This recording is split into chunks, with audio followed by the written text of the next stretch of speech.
So do they have to like set something up so they can get the PIN number? It's like aimed over the keypad. The crook has set that up? Yep. Like they can do that like on a gas pump? Like Yep. so small somewhere that nobody Yep. sees it? Yeah.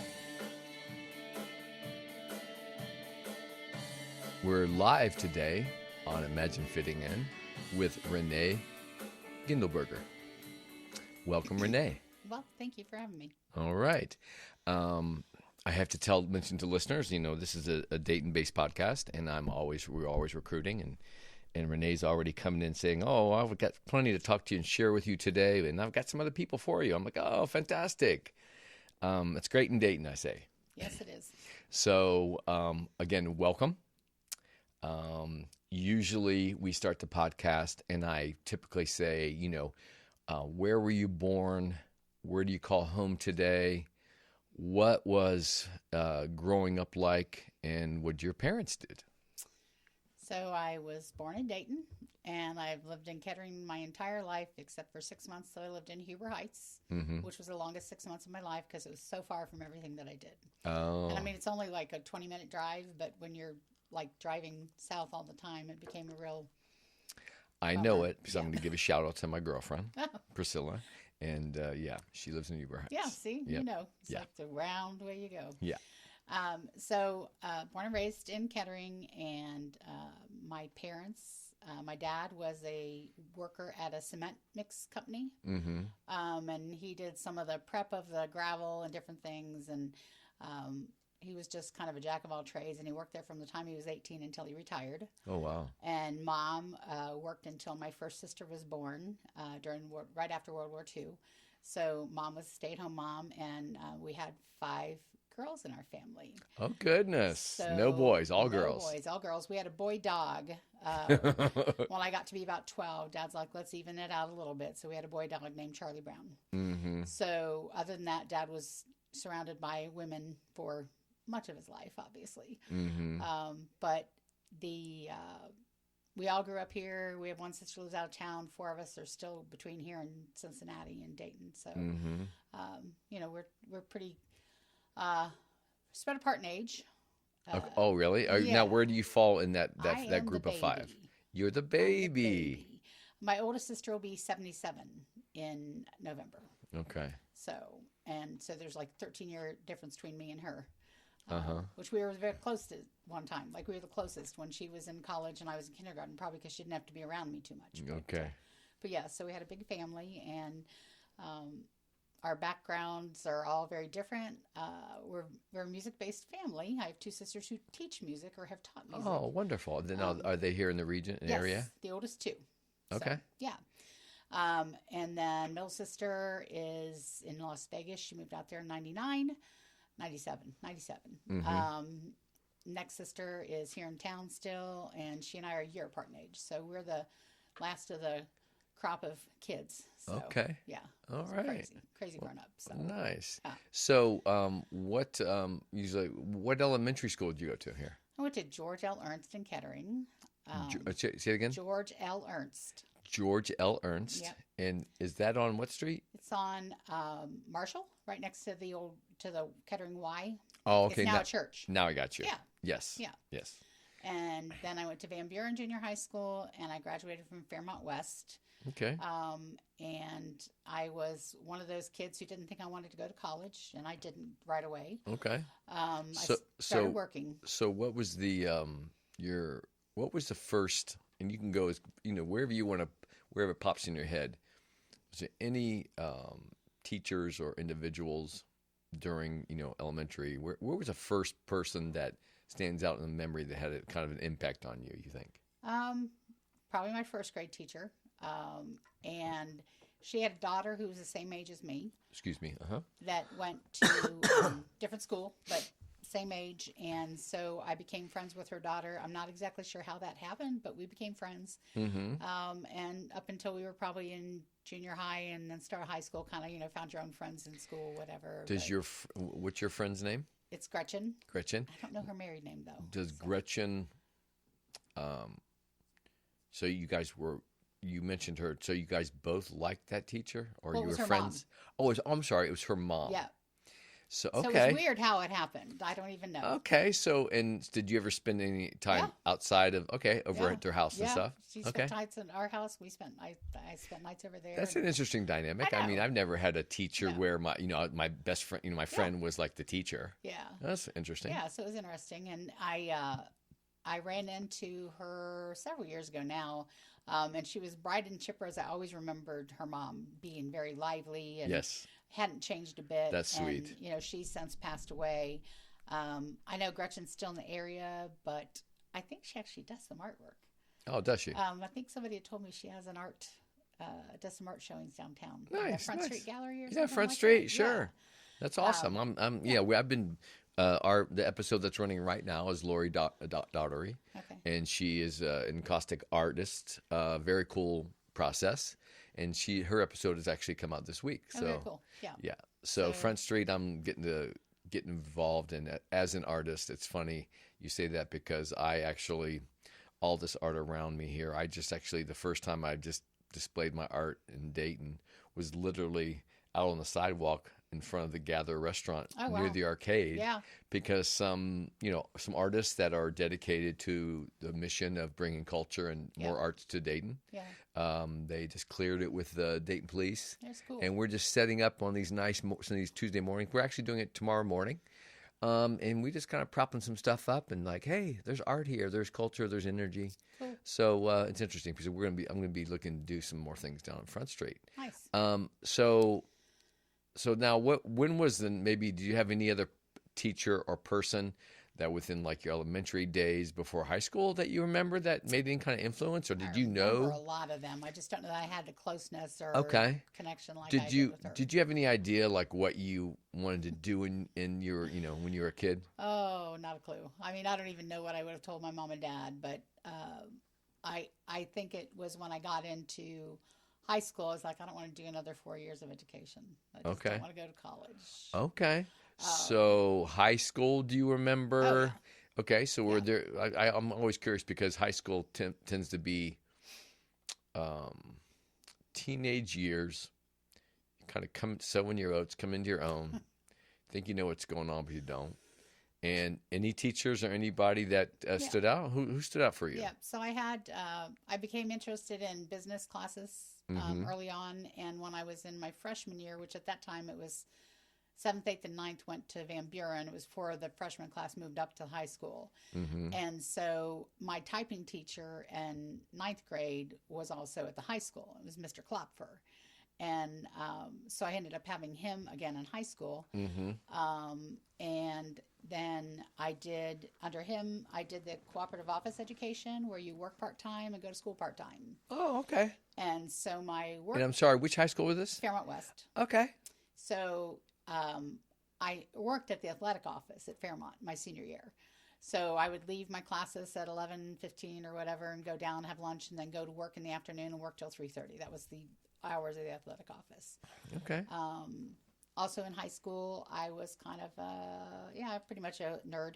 I was really close, and I'd volunteered in one of the unit offices for the assistant principals, and each unit had an assistant principal. Uh-huh. So I worked with him and his secretary in the mornings, and it got to the point by my senior year that our secretary was going to be out for a few days. Yeah. So he pulled me out of classes because I was doing well in all my classes. So Sure. Say, he okay, said to the come in teachers, here he's like, "Can I and have play the René?" role. Yeah. Okay, So I bet that made you feel pretty good. Kind of weird when he'd call people down to get in trouble, and I'd be sitting there like, I don't want Right. to You just be happy to be sitting there like, yes, sit there, and he'll be out there for a minute. But it was, it was a great experience, and I always enjoyed working with them. Sure. And I was really active in a couple different clubs in high school. One of them was Future Business Leaders of America. Okay. I was involved in junior achievement. Yeah, I did that too. Okay. Junior achievement, junior council and world affairs. I kind of had a broad smattering of stuff I was involved in. I will tell you that. I mean, we're about the same age, and you just don't hear that engagement of youth, like when you hear about the president talking about potentially, like the volunteer force and going and on a mission or dedicating, right? The kids, I think like I know that junior achievement was like really cool. It was like, oh, we get to talk about potentially like starting a company, what that does. We have to have a product, we have to create it, and that I think that's just a basic framework of like, okay, nuts and bolts of the real world economy and all that kind of stuff. So I kind of feel like that's becoming a lost art, though, too. I don't know that there's as many kids involved in it as there used to be. Well, when you always hear that, social studies, okay, and civics, and when you learn about government, and I think that's probably, I don't know why and how that we as the like greatest nation in the world have an education system that is so subpar. I have very specific ideas about that. And it even involves into what I do with work. I think social media has its place as a blessing and as a curse. Right. And I think the curse is kids want to do their own thing instead of being involved in with other kids. Right. Now let me ask you something. Yeah. Okay, I'm going to just before social media. Yeah. What do you think the state, did you ever have any thoughts about the state of schools before social media? Oh yeah. Yeah, like I mean, what would you be your honest citizen observation of what you think that Well, I think having gone through education field with my son, he's a very bright kid, but he also had ADHD growing up and has really learned to manage it now. Mm-hmm. But when he was younger, he was a challenge, and he was a challenge. Some teachers would drive to help him be better. Yes. And others would throw their hands up. Right. So I think one of the biggest things that's faced, I mean, he's 30 now, so that's 18 plus years. I think then you had teachers who were there for the right reasons. And you have teachers that are there just to collect a paycheck. Right. And there were some that really wanted to help Philip succeed. Yes. And I can name them on one hand, how good they were to him, how good they were for him. Right. Teachers that made impressions. Yeah. And it's funny because I think that's a hard thing as a parent to watch your child struggle. Yes. And not be able to interact with a teacher who's there for the right reasons, trying to get them to understand how to work with him. You know, we were actually visiting the other day with somebody and talking about his high school English teacher and what a horrible experience it was for one of his teachers. And she said to me, and I recalled this just the other day to him, that she said to me at one point in time, she goes, "Will you plan to go to college with him if he doesn't get his paperwork turned in?" I said, "No, but while he's under my roof, it's my job to make sure he's fulfilling what your expectations are." Right. And she's like, "Well, unless you're going to go off to college with him, you need to stop that." And I'm like, "No, I don't. You need to learn how to work with him." Long story short, it was just not a good fit. Moving to a different classroom where he thrived. Nice. You know, it's all about having somebody that's willing to embrace that every child's different. Right. Not everybody fits a cookie cutter mold. Right. In the challenge there. I mean, I will admit, it wasn't until I was just self-read, and at 52, I realized I self-diagnosed ADHD. Oh, I think a lot of people have it. Yeah. I probably do. So you're in school, you're like getting like, obviously it felt like you got some responsibilities, working for people. Yeah. You get to the real structure of like what it is to sit in that role, see it happen. Yeah. So was there any, during that high school time, was there any any significant life-changing events that happened in your life that that helped you like steer your next direction after high school, or where'd you end up after high school? So in junior high, my dad had major open heart surgery. So I was 13 years old when that happened. So that changed a lot of things that happened in our family dynamics at that time. Yes. We were all pretty good kids, so it's not like Mom had her hands full with us or anything. Just activity-wise, she had her hands full with us. Right. Just a sheer number. Yeah. And so it's during that time that you find yourself like, I don't know what I want to do, and I don't know if I want to go to college. And I found myself going towards that business mindset. Yeah. And when I left high school, I went and worked for a very small patent law firm here in Dayton, Ohio. And very interesting experience because the lead attorney was German. And he was doing patent applications in America for German companies. And likewise, he was doing patents for American companies in Germany. So there's a lot of translating, a lot of foreign languages being spoken. Right. But here I was, 18 years old, downtown Dayton, like, wow, this is crazy. But I'll never forget different things that happened there. Like at one time, I was the only one in the office and the phone was ringing, and so I had to answer. It was one of their German clients. I'm like, I don't know what to say. You know, They were speaking to you in English? Yeah, With no, German. and they were asking for somebody, and I said, "Ein Moment bitte," because I'd learned how to say "one moment, please." Oh, That's about it. There you go. That's about it. How do you say "one moment, please"? Ein Moment bitte. Okay. So I probably didn't pronounce it quite right, but that's how I do it. Right. Now, did you? So you how did you find that job? You interviewed for the job? Yep. Okay. Yep. And it paid like $3.30 an hour. Ooh. Doggies. I was making the big money. But it was a really good experience. You know? And everything we did was on typewriters, even though I'd started learning computers like my senior year. Okay. This is a small firm. Oh, right. They're still cranking out, getting stuff done. Carbon copies. We still make carbon copies. Oh, my goodness. It was quite the experience, but it taught me to be a very good worker and I think a very hard worker. Nice. You know, it's that transition in time. You get that what do I want to say, that sense of importance of doing a good job from your parents. Right. And I definitely got that from my dad, you know, that you work hard, you know, do what you're supposed to do. You don't miss work. You do all those things. Sure. So I worked there for about 2 years and I was not making a whole lot more than when I started. And there was an opening at NCR when they were here in Dayton. Okay. In their legal department. Nice. So I went and worked in the legal department there. That probably had to, I mean, when you're working for that first company, that was like, that's probably kind of exciting because it's like all of a sudden, you know, the world is coming to us. Yeah. And we're going, you know, that exchange. And that's interesting because, you know, a lot of people, sometimes people don't really get the touch of that outside. It was very cool. Yeah. It was really very cool. Mm-hmm. But then going from a small company that had like 8 people in it to NCR was just a massive, big, huge jump. But there you have some, obviously some experience. Yep. And they were looking for somebody with legal experience and computer experience, and I had a little bit of both, and they were willing to teach me what I didn't know, and so I worked there for a couple years. How about that environment? What was that like? Was there any person that kind of like helped you cruise into that position or whatever? Or no, but I made friends with some of the people there, and I still stay in touch with one of the girls to this day. Mm-hmm. And I was the baby back then, so I was not even 20 when I started there. Okay. And I don't want to name any names, but they snuck me into a bar before I was 21. So, you know, I was in amongst them, so there were a bunch of older people surrounding me, and I snuck into a bar. So there's my confession. How long were you at NCR? I was there about 2 years, and then I had an opportunity to go work at a law firm downtown.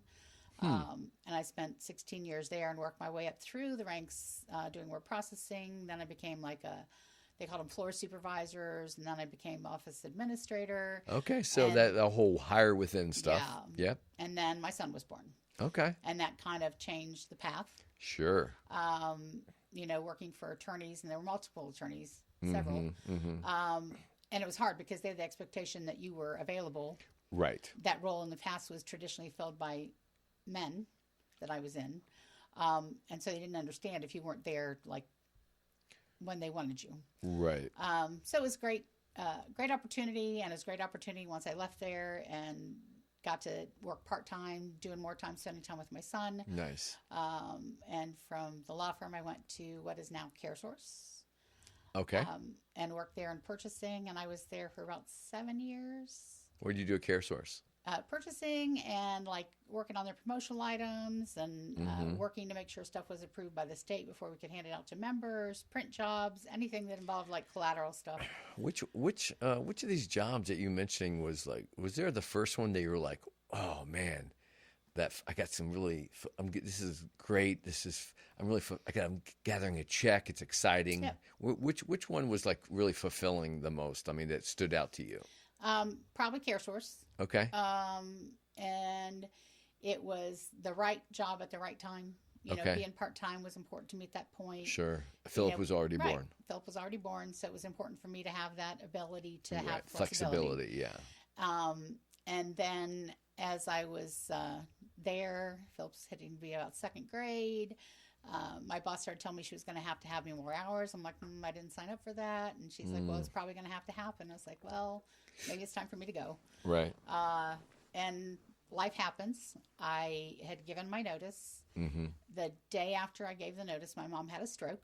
Oh, goodness. Survived, thrived. Everything was great. But it made me feel completely right about my resigning.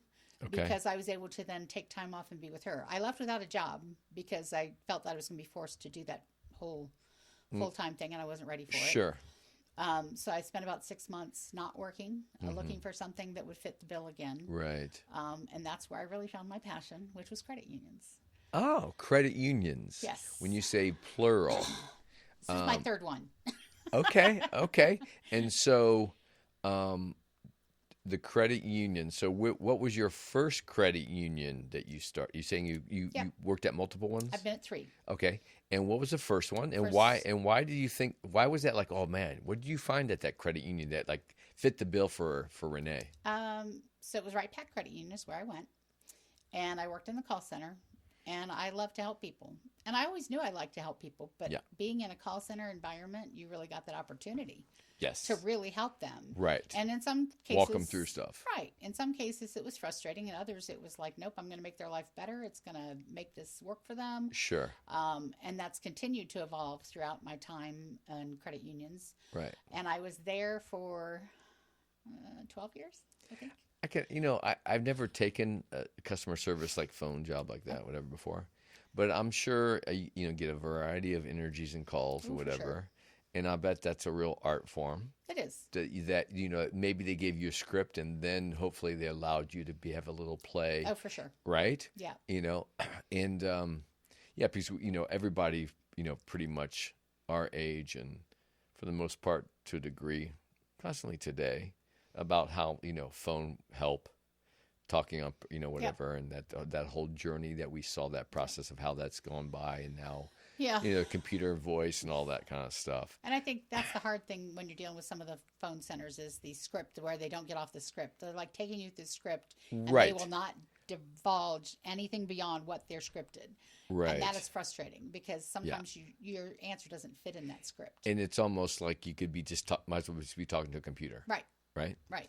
Have you considered, like, in your life to, I'm kind of abroad, have you ever had anybody in your life that you felt was like a really main mentor that that you looked up to in your life? Yeah. Who was that person? So I had one when I worked at the law firm, and that was Donna Chapman. She was my supervisor for a while, and she just always was encouraging and building you up and encouraging you to go for the best that you can be. When I was at the credit union, there was a girl who was my supervisor that first hired me in to the call center.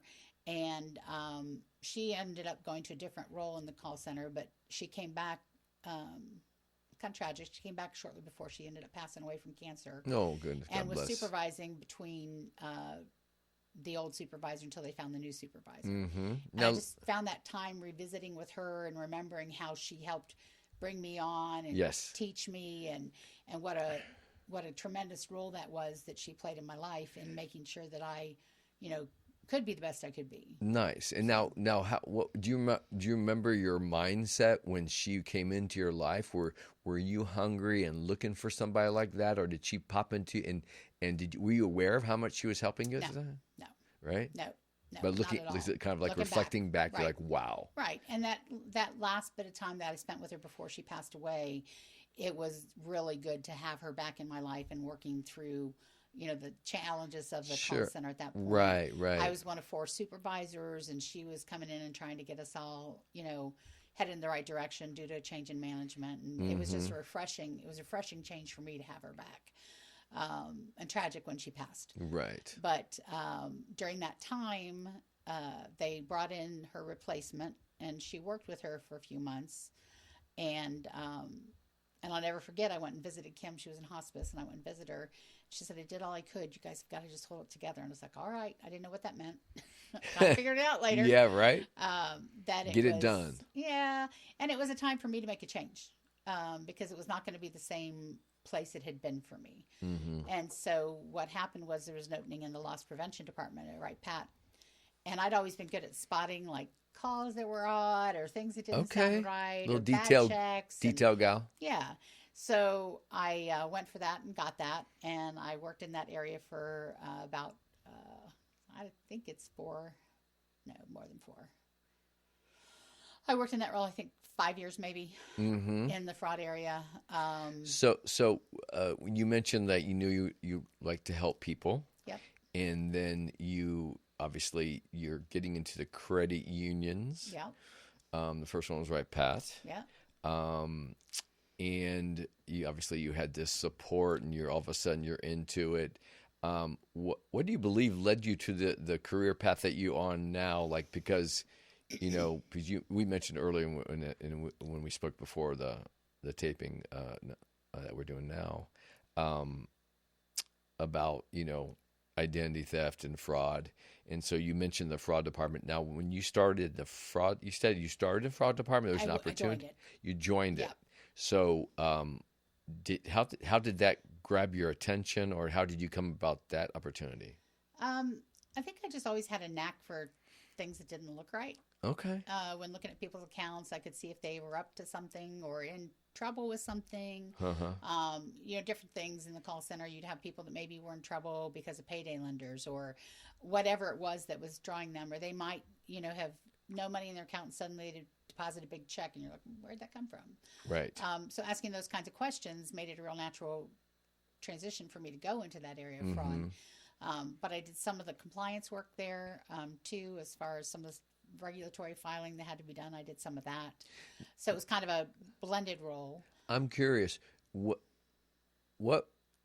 years were those that when you started into the fraud department, and what kind of, to what degree was there a lot going on in terms of finding like hiccups and quote unquote fraud or whatever? I thought there was a lot, but there's a lot more now. Okay, so so it's changed. It evolves. Yes, right. Yeah. And I'm sure there's, based on processes, technology, and whatever the scams and stuff. Oh yeah. That's why I really was interested in having you on, because you mentioned about identity theft, and we know it's pretty rampant. Yeah. Thought it'd be just a really wonderful message to share with the community. My late mother, God bless her, she was kind of taken in by somebody on the phone at one point. Yeah. So she was not very proud of that fact after the fact. But when people start talking about, I don't know how much information they can get, and they start talking about their grandkids or whatever, and those heartstrings, and it's just, I think it's like the most.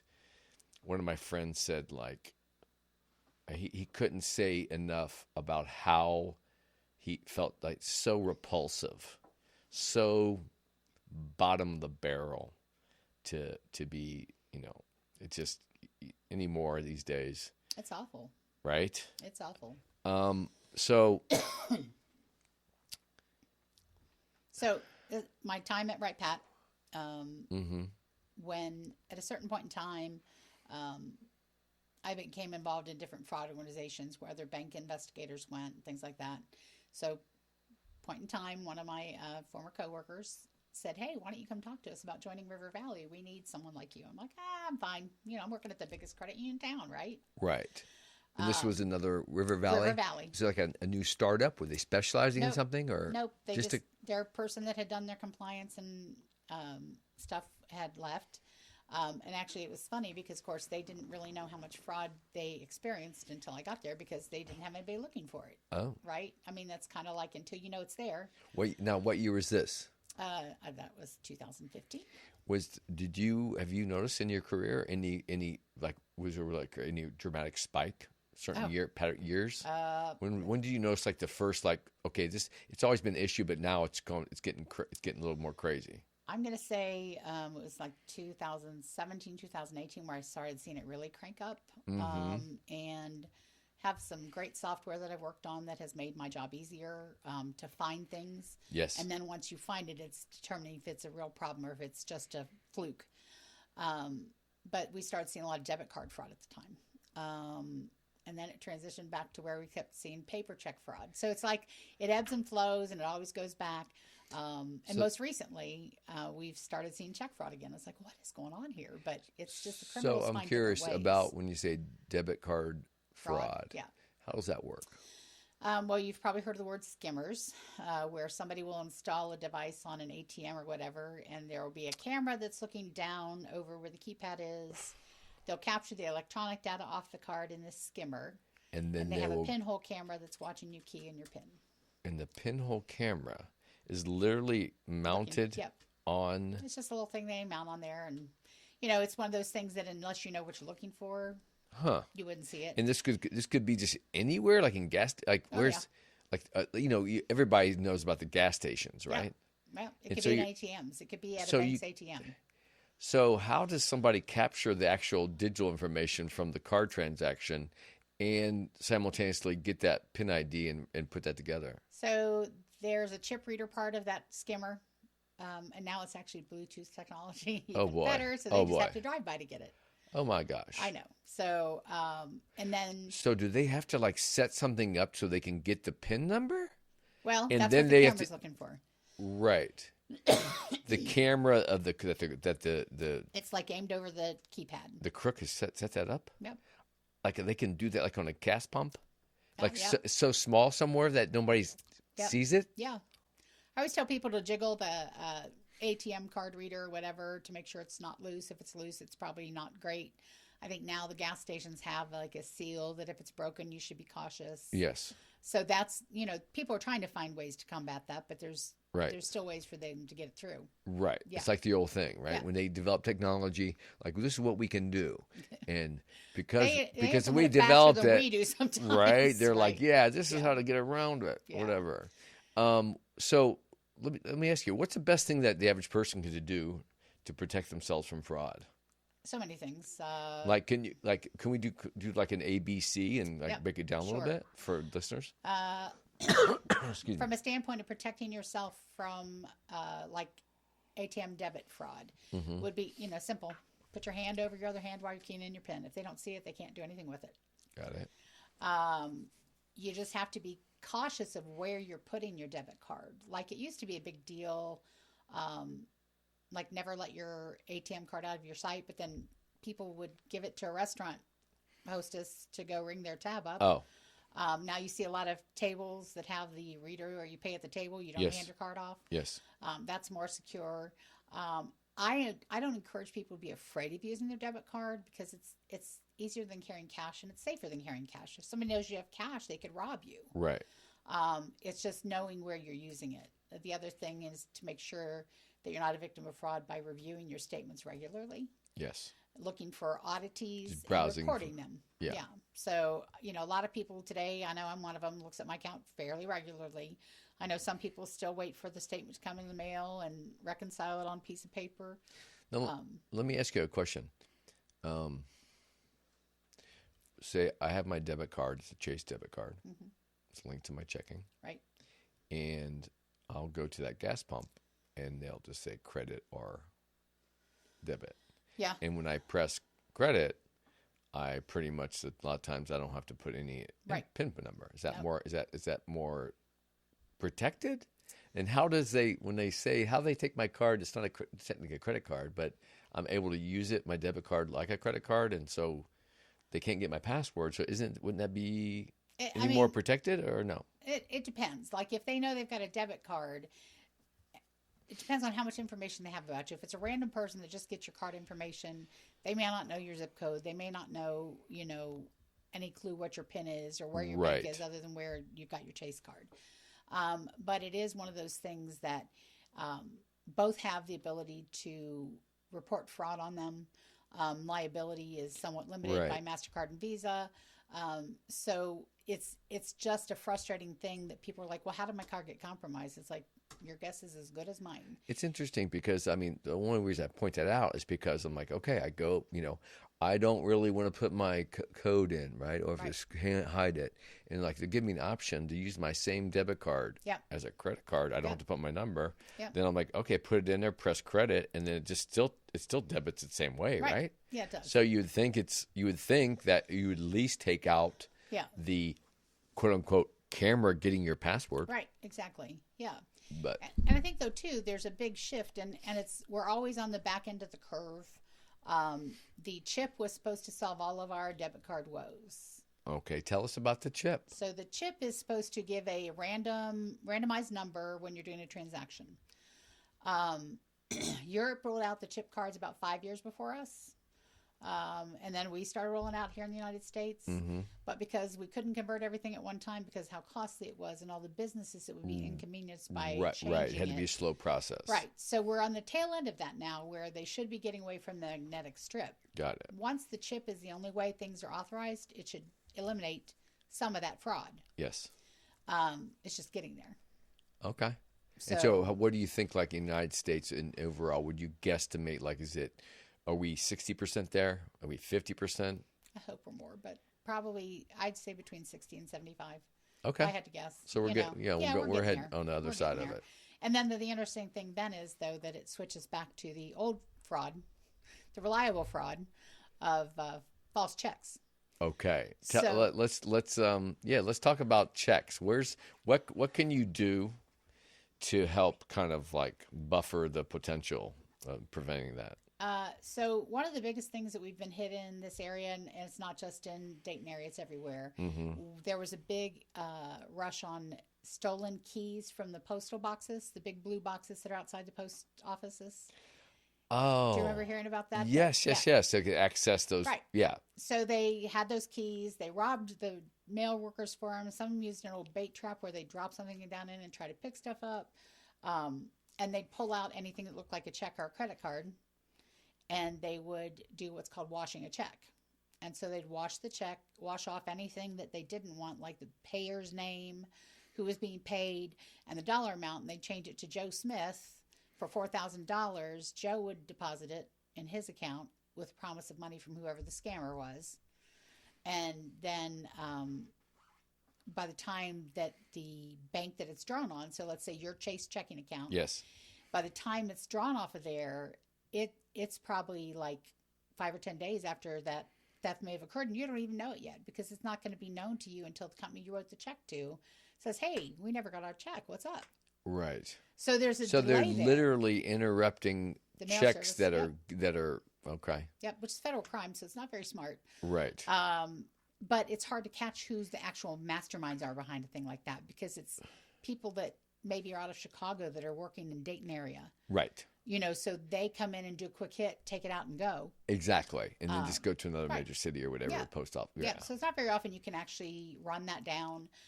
So it's working very hard with your members to make sure that you are helping them through that problem. Mm-hmm. Like once they find out that the check is stolen and been rewritten, sometimes they're successful in getting that money back from the other bank. Sometimes it's not. It's just a real hassle, a lot of paperwork that goes behind it.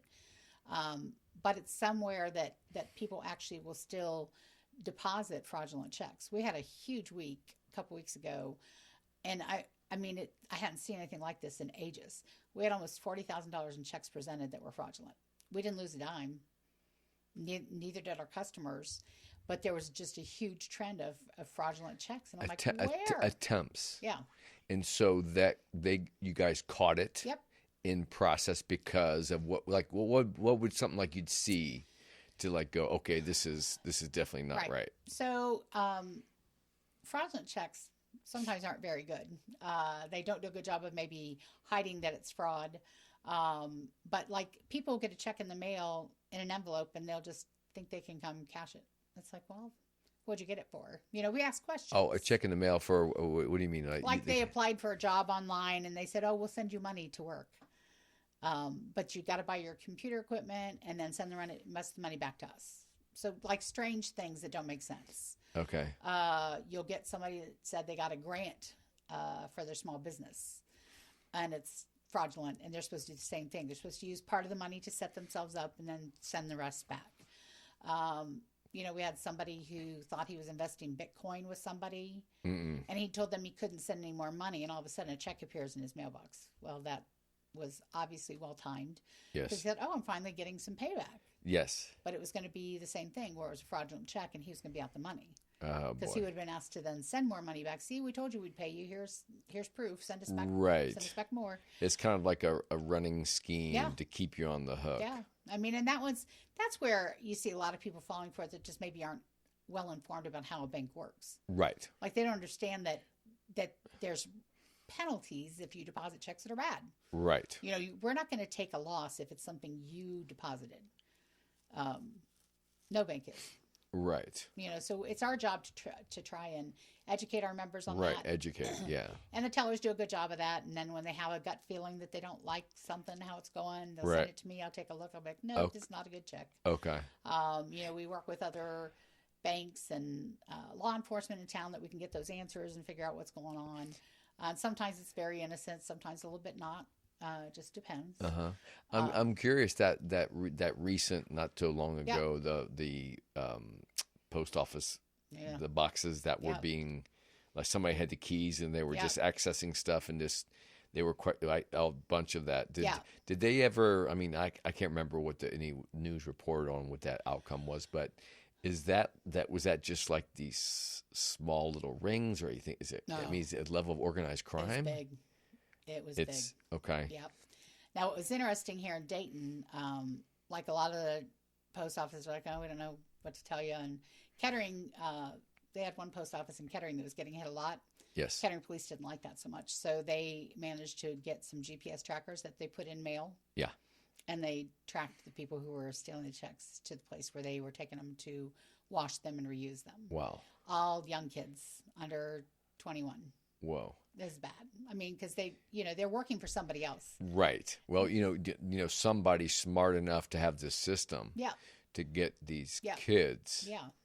But I mean, that's still one of those things that I heard about in other areas of town, like or the country. I think somebody up in Rhode Island, it was actually an employee for the post office that was working as part of the ring. Right. Which is what everybody in the area thought. Sure. Inside job, whatever to a degree. I mean, just imagine, right? Yeah.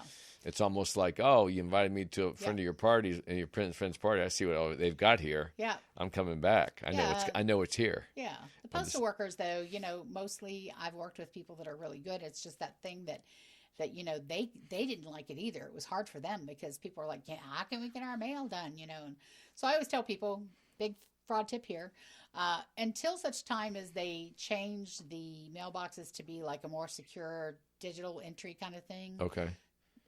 If you're able to, walk inside to drop your mail off. You don't have to see an agent at the desk, but they have an inside box you can drop it in. I walk in every time, even though those boxes are outside. Yep. And it's just sort of like, I know it's in there. Yeah. So how can people best help them keep elderly family and friends from being victims? So one of the biggest ways that our elderly population is taken advantage of is because they're lonely and isolated. Right. People get busy with their lives, and you don't always take the time to check in on older friends and neighbors. Yes.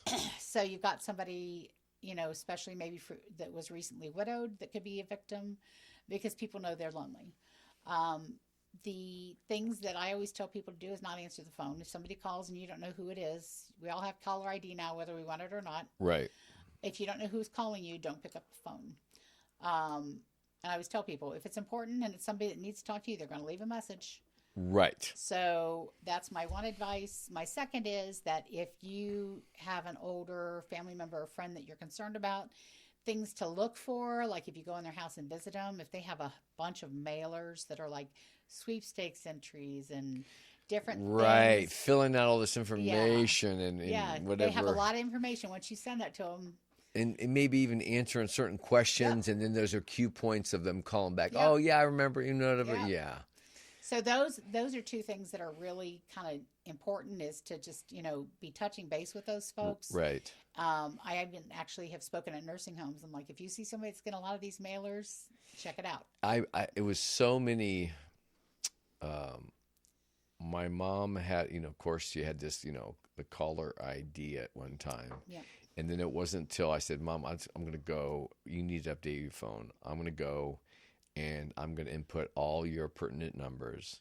And then they're going to have, it's going to be screened. It's not even going to come through. It may show up on the TV or something like, there's that number.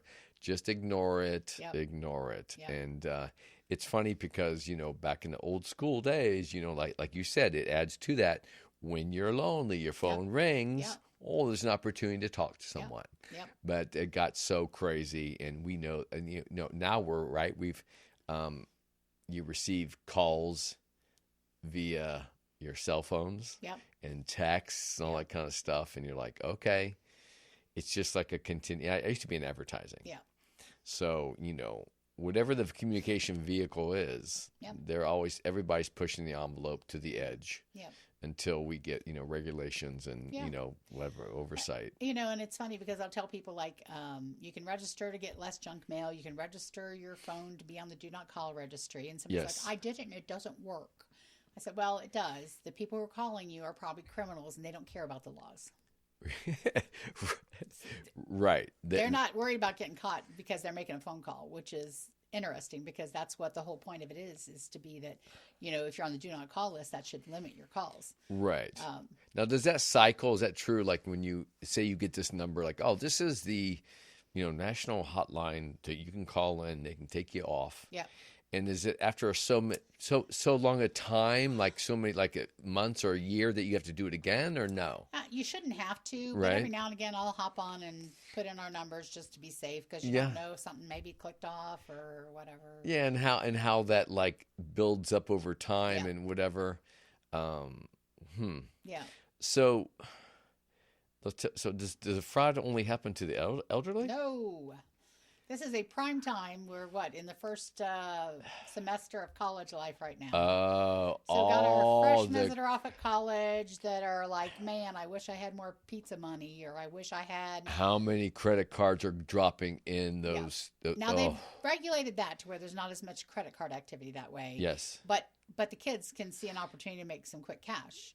To access quick cash. There were actually even cases where on like the universities have like an employment bulletin board where you can seek employment. Yes. And now that's digital, so people can post it even like if they're not necessarily a good, valid job opportunity. And so they're convincing kids over time. They've done they get people to give them their debit cards, convince them to make a deposit of a check, and then use their debit cards to withdraw the money.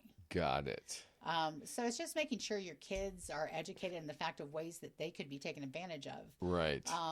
Most kids, if they got good level head on their shoulders, will probably be okay. Yeah. There's always going to be that one kid that falls for the smarmy person that convinced them that they're going to get a job and they'll pay them money. And, they're one thing that we have, I think, a lot here in the area is Wright State has a lot of foreign students. Yes. So foreign students maybe are going to be a little bit more susceptible to that kind of fraud because they have a language barrier. Right. So we've seen that. Oh, right. And then, you can be, anybody can be taken. Yeah. But then obviously if you're trying to struggle and think everybody's talking to you, like you're trying to make an honest, you're trying to make an honest attempt to like speak the language. Right. And then you don't realize that you're being duped. Yeah.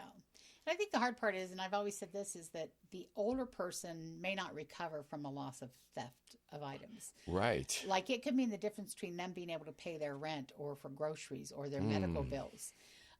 Young kids have time to recuperate from an act like that. Right. It's not good, but you still have an opportunity to rebound from that. Where somebody in their 60s or 70s that loses a few $1,000s, that could mean the difference between them having a comfortable lifestyle. There's a lot of people in our country that live basically just off of Social Security. Right. And that's not a whole lot of money. Right.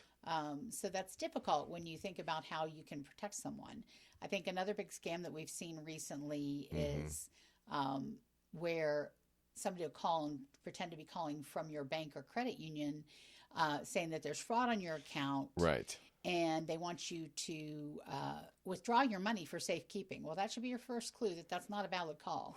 That would never be our advice to you. Right. But they will then ask them to go send them the cash. That I will tell you. I will have to tell you a story. God bless my mother. I came in from somewhere I was at, and she was on the phone, and she was talking like she had this concerned look in her face. And I go, what's going on? And she said like, oh, hold on. She would pause for whatever. And she said something about my American Express or something got compromised and I have to do this or that. And I'm like, give me that phone. And I got on that phone Yep. and I said, "What's up? Well, excuse me, who is this? And what is this? This is her son. Can you tell me what's going on?"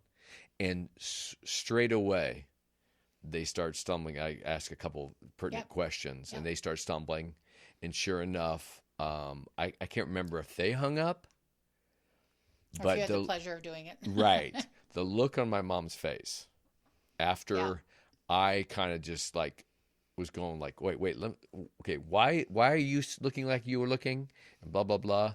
And sure enough, we cut that off, and we kind of cut off at the knees before it got critical. And then it ends up that with, we followed up through call for her bank, and somebody talked her through it. Oh, yeah, you're fine, da-da-da. We're going to suggest this. So she had to take all the steps. Yep. And I think she had to change her whole bank account number or something like that. It was just a hassle. Yeah, it is a hassle.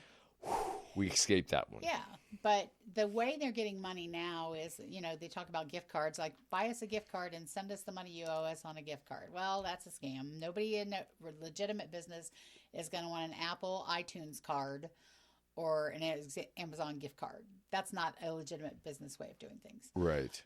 But the one thing that's really frightening is they encourage these older people to use the Bitcoin ATMs to feed money into.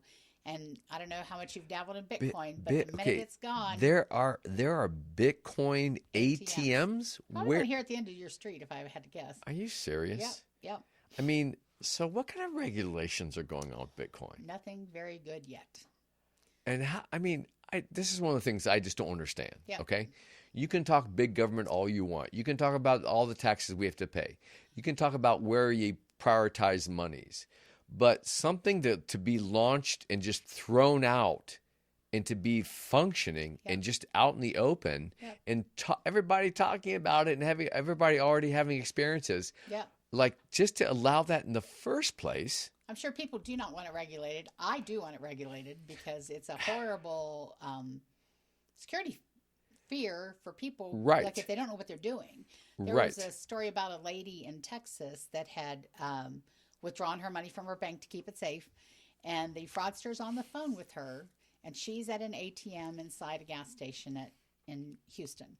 And a girl notices this. And she's like, "Ma'am, are you okay?" And she's like, "I'm having trouble getting this done. And I need to get this money fed in there." And she's like, "What are you doing?" So I have to send this money to them via Bitcoin so my account is safe. Smart thinking lady called 911, got a police officer there. The police officer noticed that the older lady had not hit submit, so all the cash was still in limbo. Oh, thank goodness. And he was able to cancel and get all the cash back. But they had her so convinced and so rattled, and that's what they do. They play upon your insecurity, your fear. Ultimate con men. Right. And it's the way the grandparents scam. You hear about people falling for things saying that your grandson's in jail and you need to send money. Yes. So the way that call usually starts is, it's like, "Hello, Grandma, is that you?" And Grandma's like, "Oh my God, Johnny, is that you?" Yes, Grandma, it's Johnny. I'm in Mexico on spring break. Mom and Dad don't know, and I got arrested for drinking. Right. So this whole big story ensues because you gave them a name. Yeah. And that is why I always tell people, hang up the phone and call Mom and Dad. Don't take your grandson's words that you don't want them called. If he's in Mexico, they need to know. Right. Especially if he's reporting that he's in jail. Right. And it's never real. It's never real. But, they'll also get people to send cash, and I've seen it done where people will send thousands of dollars off in cash. And once the money's gone, it's gone. Right. There's only so much you can do to protect somebody from those kinds of scams. I know I work very hard with our tellers to make sure they understand that they need to ask questions, even sometimes they feel a little uncomfortable. Some of the members don't like giving up information. It's my money. I can do what I want. You're absolutely right. You can. However, we've seen an inordinate amount of fraud since COVID, which is God's honest truth. It's bigger than ever. Right. And we're just trying to protect people. That's why we ask the questions. It's not because we care what you do with your money. We don't get any extra bonus if we keep the money in the credit union. So we will gladly let you take your money. We just want to make sure you're not a victim. Mm-hmm. And it's hard. You don't want to see somebody be a victim because I've seen grown men cry in front of me when they realize they've lost money. Retired military guy that was in tears when he realized what had happened. Oh my gosh. And that's hard. You don't want to see somebody go Yeah. through I that. mean that pride of not only just beating yourself up to shame yourself to think that you've been taken like that. Now, What's the one thing that you would like for people to understand about fraud and the reason it happens? It happens because people are desperate. People are desperate in our times right now for money.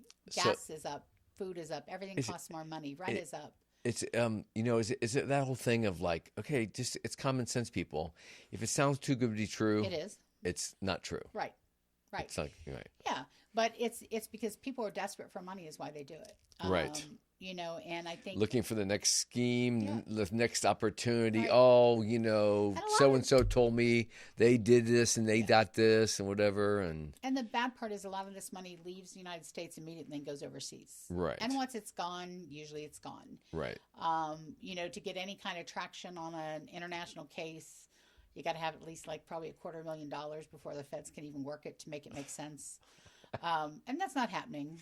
Those Right. Those are not the fraud attempts that are occurring. right, But because fraud can happen to anyone, it's just important to know that you should not be embarrassed to report it. This is probably one of the most underreported crimes right. in our time. I can imagine. Because mom doesn't want to tell you that she made a foolish mistake. Right, Because you might take away her ability to do her own checking account, or right, you might right. say, "Mom, you can't go to the bank without me now," and that's not what the elderly want to have happen. Right, They want to maintain their independence. right, And it's just hard to watch somebody older falling for something like that because you know that they would never in a million years have thought they would fall for something like that. right. So that's why they don't report it. So Right. when they don't report it, it becomes a whole different thing. But the I guess underworld, I don't know if that's the right word, just the scheming that goes on. right, The people that are doing this don't care Right. what position you're left in. They could take your last $5 and not feel bad about it. Of course. They will take as little or as much as you have. Mm-hmm. If you have 500, they'll take it. If you have 50, they'll take it. They don't care. Right. And Whatever, if you- whatever they can. Yeah. Right. And if you don't have money Finagle. here, let me find a way to help you get money. I'll send you this check. You deposit it, Yes.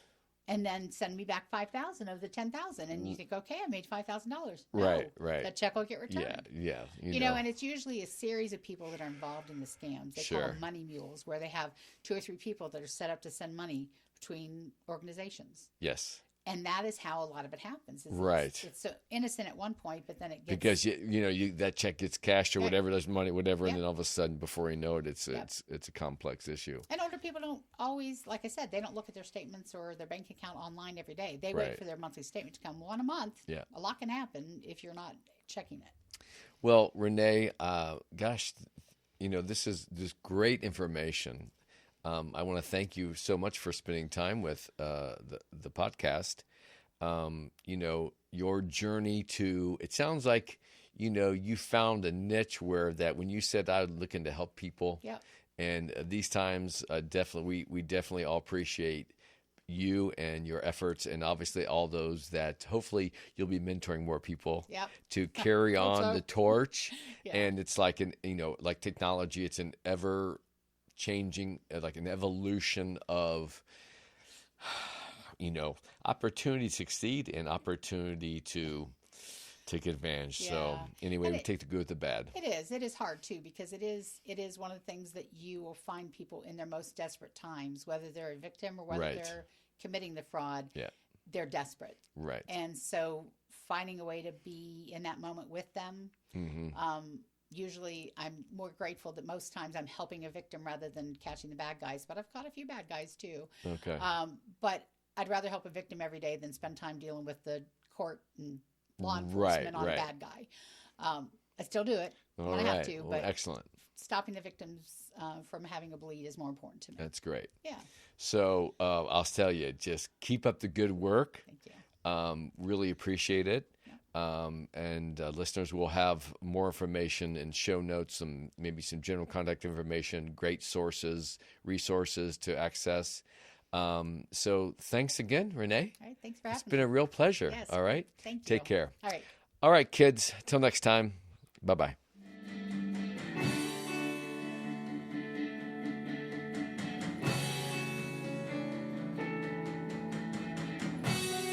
Professor,